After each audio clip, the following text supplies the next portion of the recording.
Hi Sagittarius, kamusta? Welcome back to Pinay Angel Tarot. This is your June kapalaran para sa mga Sag, general love reading. Although baka may mensahe din sa career nyo, tingnan natin, depende kung anong cards ang lalabas. Kumusta kayo guys?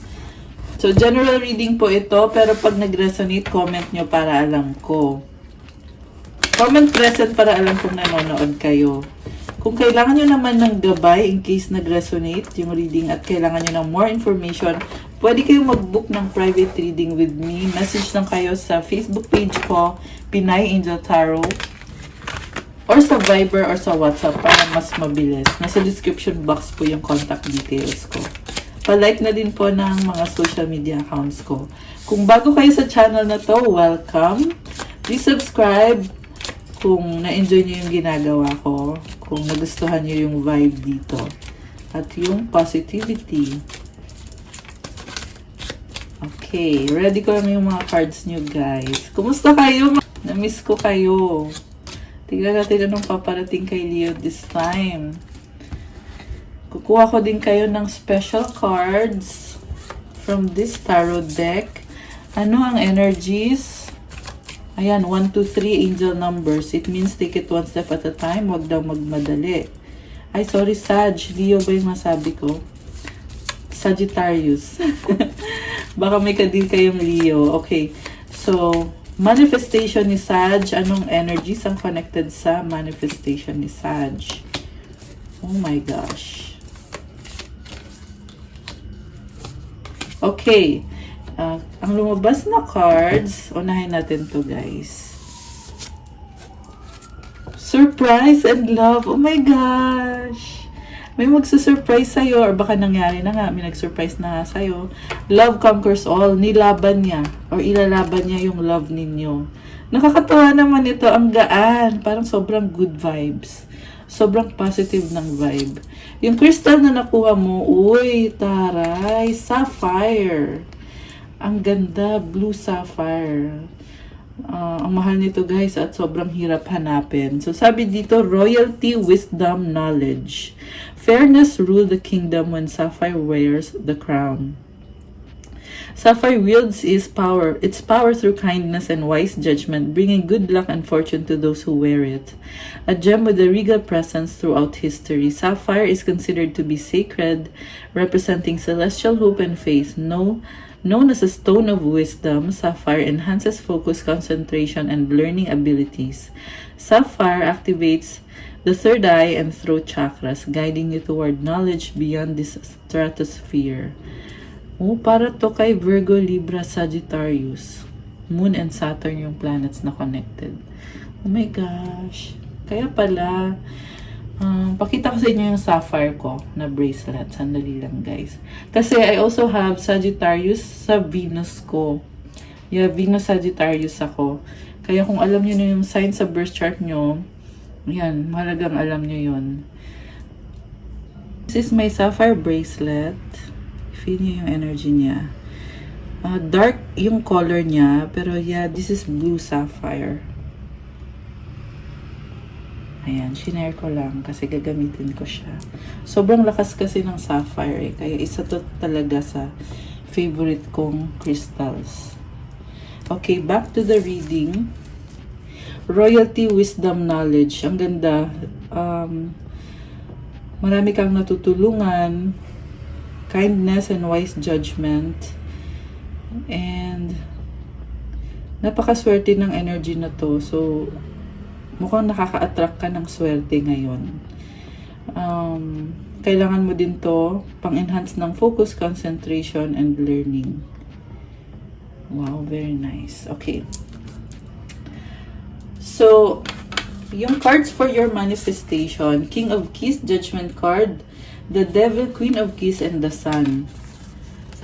So, nakita ko dito, very logical ka mag-isip ngayon. Merong decision connected sa meron kang kinaka-stress na sitwasyon na mabigat para sa'yo pero natuto ka ngayon at pinagpapasalamat mo pa rin kahit nangyari yan sa buhay mo. Kasi may sun dito, lamang pa rin yung positivity.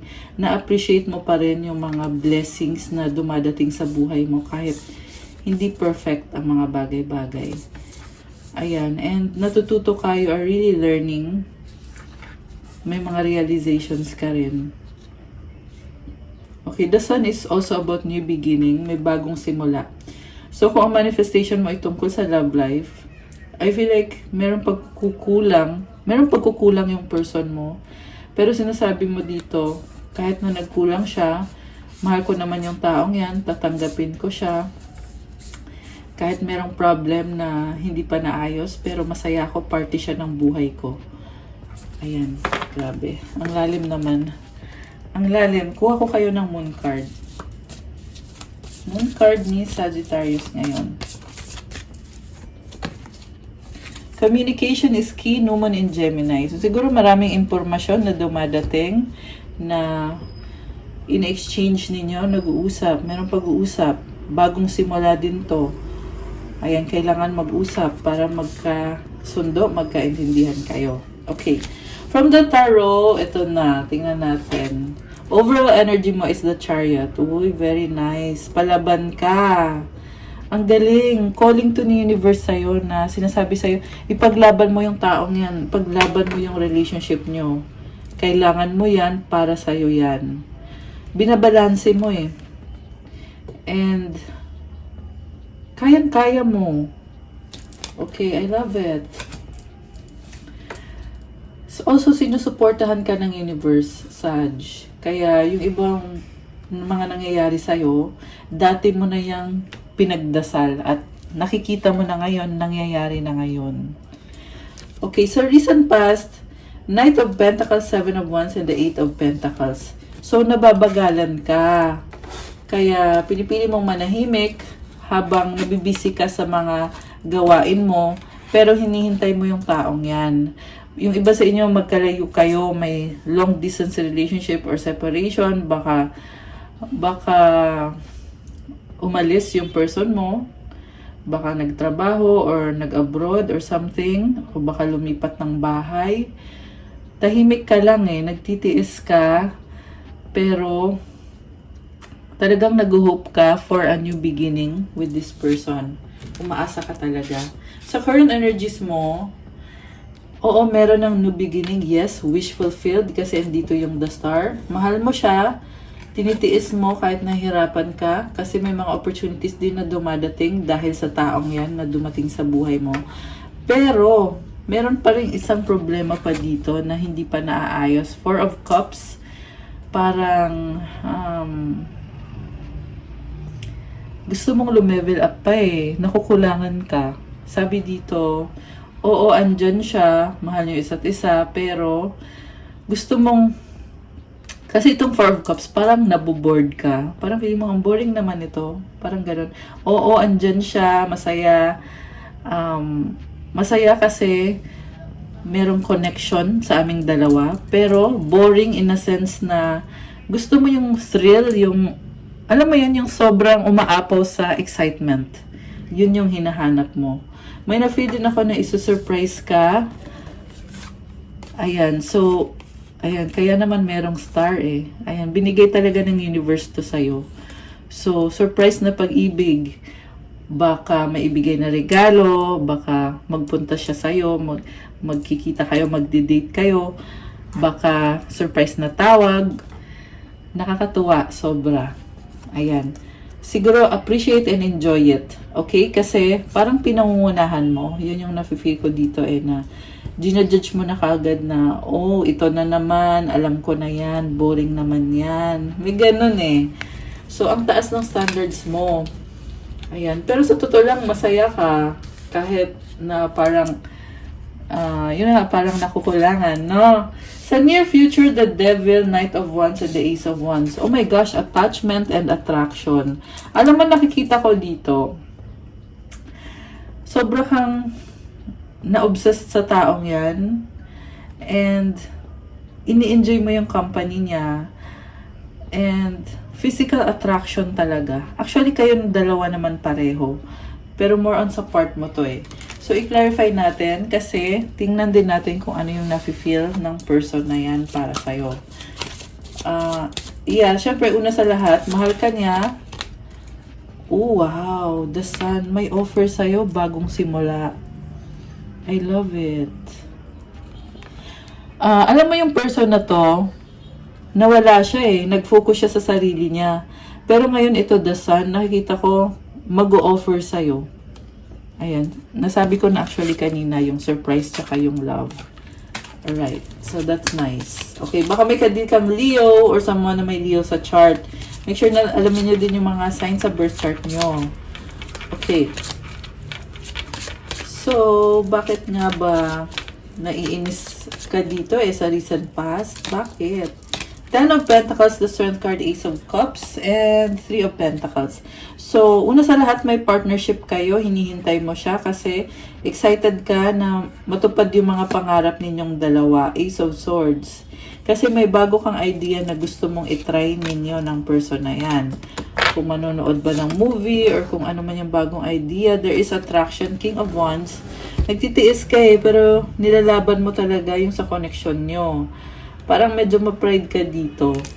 And then, naayos mo na yung sarili mo, pero patuloy ka pa rin na nag-e-effort na, kumbaga, paganda ng paganda yung nangyayari sa buhay mo. Lalo na when it comes to money, meron ding bahay, merong lupa. So, siguro, pinapaganda mo yung bahay mo, nag-iipon ka ng pera, and nakukuha mo yung mga minamanifest mo when it comes to material things. At napakaganda nito, Ace of Cups. Yung iba sa inyo guys, siguro may bagong bahay, lumipat ng bahay, or kung hindi man sa bahay yan, sa pera or sa trabaho, merong pagbabago, naayos mo na. Kaya nga lang, parang feeling mo dito na oo, naayos ko na, perfect na ako, pero bakit ang tagal niya? Hinintay mo siya eh. Okay, so ngayon, ito na nga siya ngayon. Ito na. May surprise. Okay, I love it. Oh, wow, Ace of Swords. Okay, again, yung beginning yan. Kakaiba yung ano niya ngayon, yung style niya ngayon ng person mo sa pagbabalik niya. The Hermit and the Nine of Wands. Oh, ito yung nangyari dati. Possible na binlock ka ng person na yan or ikaw yung nag-block sa kanya. Ayan. Okay, so ngayon ito na.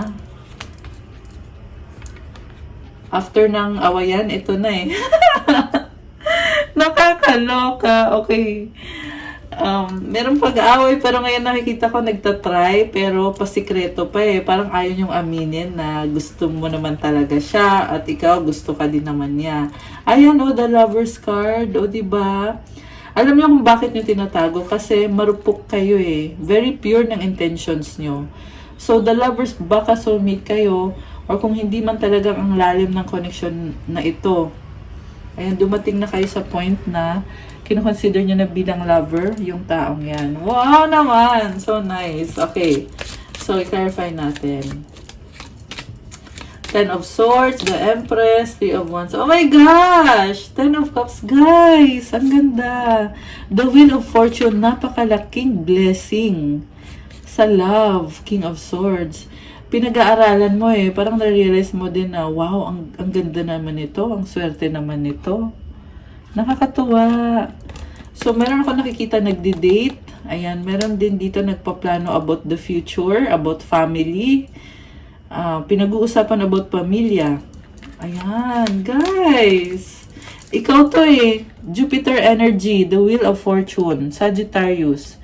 Kaya mong palakihin yung connection ninyo. Kaya mong, alam mo yun, kaya mo i-cultivate. Three of Swords, sumisilip. So, ibig sabihin may problem. Six of Wands. Kailangan mong makisama para lang maayos itong problem na to or maalis sa eksena. Alam mo yon. Two of Pentacles, tinatry mong i-manipulate yung sitwasyon. Busy ka rin nagsasabay-sabay. So, ito na nga, merong nagtapos na cycle dito. And this time, ito ka, buntis yung si Empress dito. Ibig sabihin, there is fertility.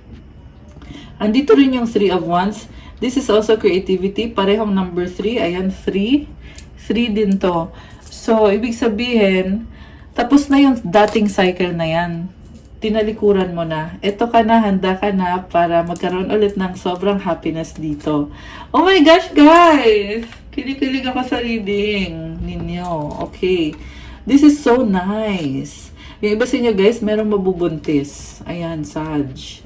So, kung hindi nyo gusto yon, ayan, so mag-ingat kayo kung hindi nyo gusto. Pero kung gusto nyo yan, edi congrats sa'yo. Kasi, yan yung nakikita ko rito. Okay, so ito. Oh my gosh! 4 of Wands. 6 of Swords. 8 of Swords. Alam mo, merong wedding or commitment. And more optimistic ka na ngayon. Although may mga standards ka pa rin. Iniisip mo pa rin na, oo, okay tayo, stable tayo, masaya. Pero, paano naman ngayon yung mga boundaries?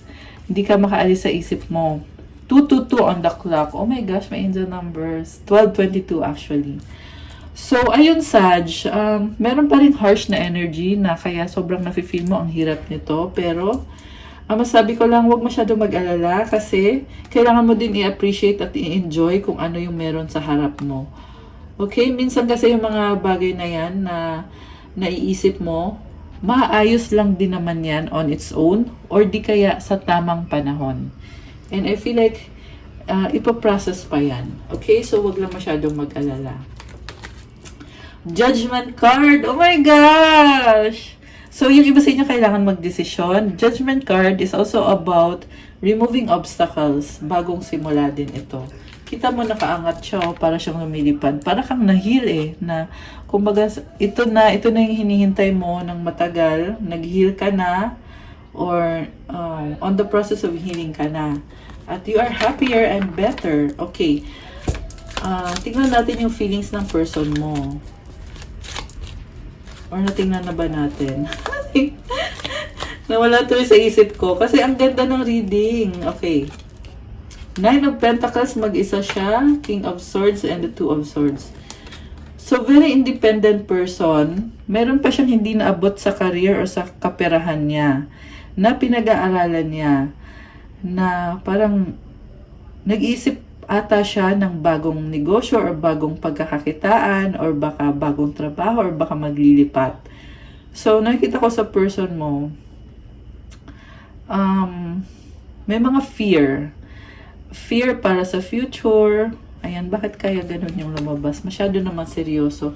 The Tower, moving out of the comfort zone. Oh my gosh.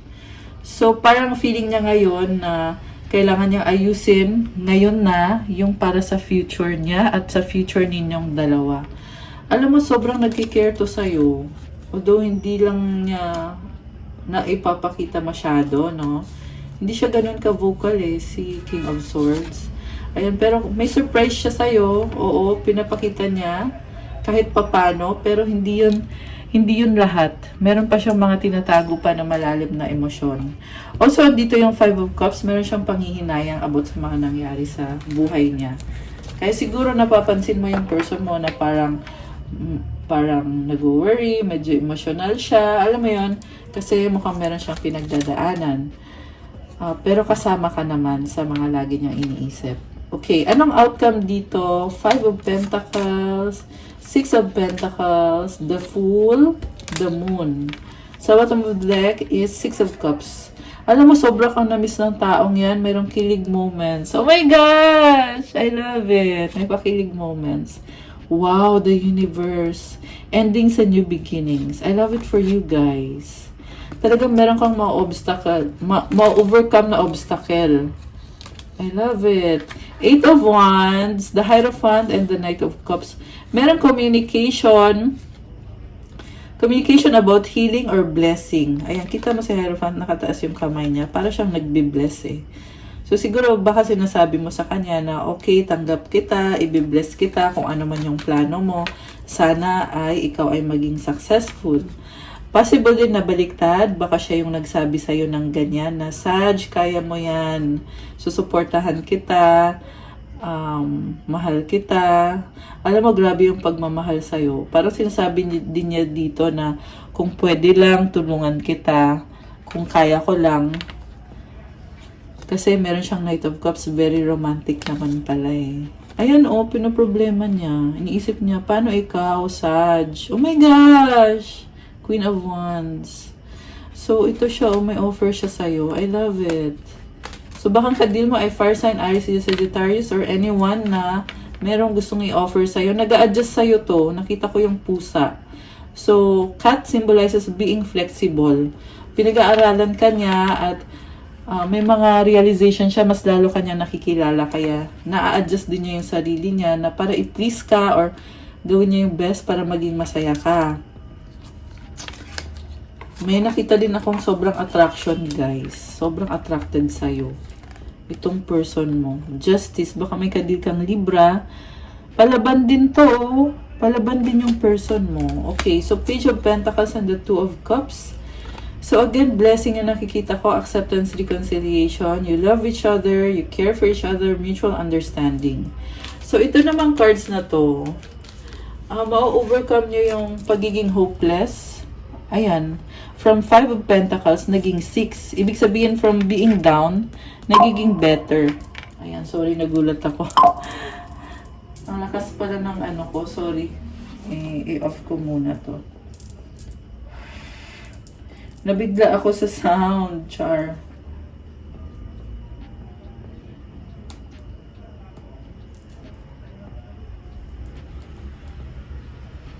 Ayan, sorry guys, ang tagal. Okay, anyway, na-overcome niya, or na-overcome mo yung pagiging hopeless, kasi parang naibalik na kung ano yung nararapat.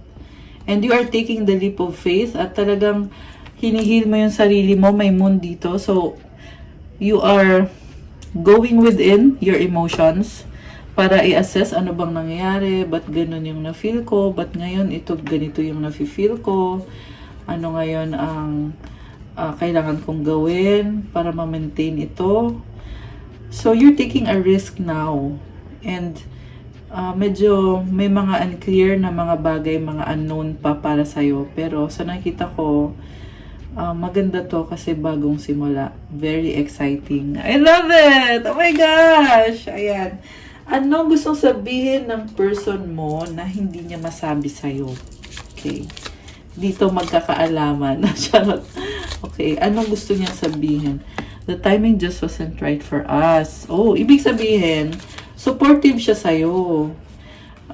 Kung may nangyari man na hindi kayo natuwa or may miss opportunity na nangyari, kumbaga bad timing lang yon nung panahon na yon. Pwede namang ayusin. Pwede namang bumawi. Oh my gosh! I can't stop thinking about you. I want to be more than friends. Oh my gosh, guys. So, para talagang tinitreat ka niya bilang kaibigan ka niya. Pero syempre gusto niya ng higit pa ron. At iniisip ka palagi. Grabe. Ayan, ang haba naman ng hair ni Sag.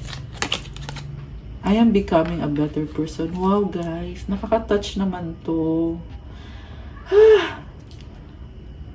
Parang binabalita niya sa'yo eh na, Sag, ito na ako ngayon.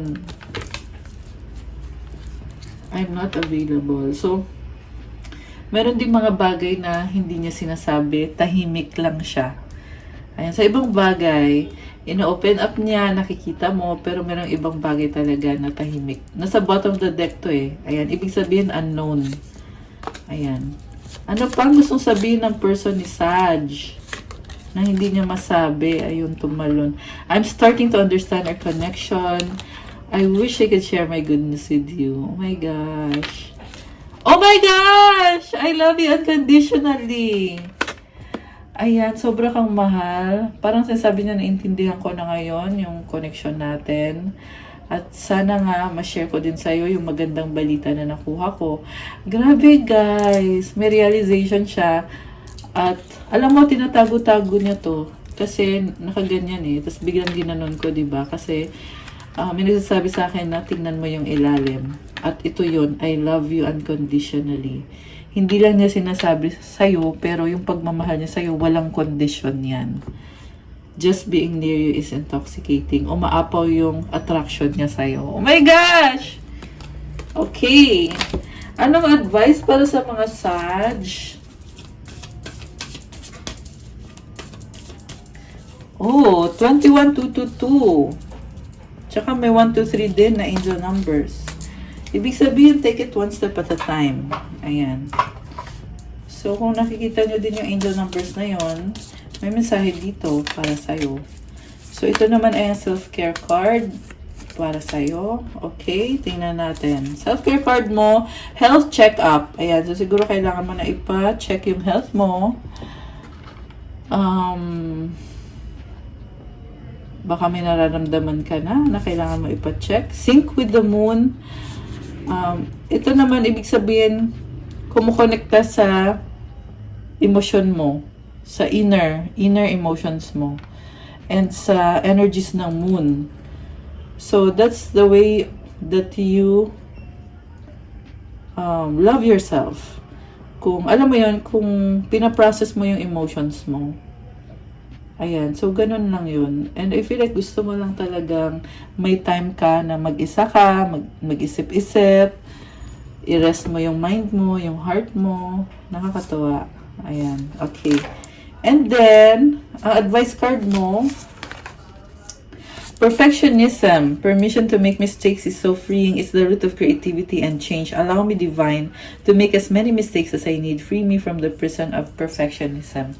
So, ayun na nga, sabi ko kasi kanina, ang taas ng standards mo eh. Pero sabi dito, okay lang daw magkamali. Kasi pag nagkakamali ka, nababago mo at mas nagiging creative ka, na naaayos mo yung sarili mo, nagagawan mo ng paraan, nakapag-isip ka ng mga bagong paraan kung paano gagawin ang isang bagay or paano ayusin ang isang situation or connection. So, okay lang daw magkamali kahit na maraming beses kung kailangan. At i-pray mo daw na makalaya ka sa pagiging perfectionist. Kasi, burden yan eh, yung masyado kang perfectionist, self-imposed yan. So, i-free mo yung sarili mo, i-release mo yan. Ayan, surrender to God, surrender to the universe. Ayan, okay guys, that's what I have for you, Sagittarius, for your June kapalaran. Ayan, thank you so much for watching. Please like the video, i-click nyo na yan, and also comment kung nag-resonate ba, or kung ilang percent nag-resonate, kung 100%, kung 50%, or kahit 10%, i-comment nyo pa rin. And kung kailangan nyo naman ng gabay, kung nag-resonate kayo at kailangan nyo ng more information, you can book a private reading with me. Message lang kayo sa Facebook page ko, Pinay Angel Tarot, or sa Viber or sa WhatsApp para mas mabilis. Nasa description box po yung contact details ko. Kung bago naman kayo dito, welcome, and sana nagustuhan niyo yung vibe natin at ang reading natin. At kung gusto niyo ulit ng ganitong klase ng setup at reading, make sure na mag-subscribe kayo at i-hit niyo yung notification bell. And meron din po tayong crystals na pwede niyong itry if you want to start your crystal journey. Meron akong mga post sa Instagram ko na mga crystal bracelets na pang-attract ng love, kagaya ng rose quartz. Ayan, syempre, meron din tayong pang-attract ng money. May mga special prayers and mantra, lahat ng crystals. Kaya kung mapapansin mo, hindi lang siya crystal, but meron pa siyang prayers na nasa loob. Ini-charge natin sa crystals nyo, guys. Kaya, pinaka-best version talaga ng crystals ang makukuha nyo doon sa aking Instagram shop. So, meron din tayong crystals for spiritual protection, for motivation, for mental clarity, focus, manifestation, at for positivity and happiness, cheerfulness, passion, vitality, prosperity and abundance, attract your soulmate, attract love, at marami pang iba. So, tingnan nyo na lang po doon. Message nyo na lang po ako. Okay, Sag! So, have a good day. God bless you all. Stay safe. And I'll see you again soon. God bless you guys and love you guys. Bye! Thank you, thank you. I-like nyo na yan.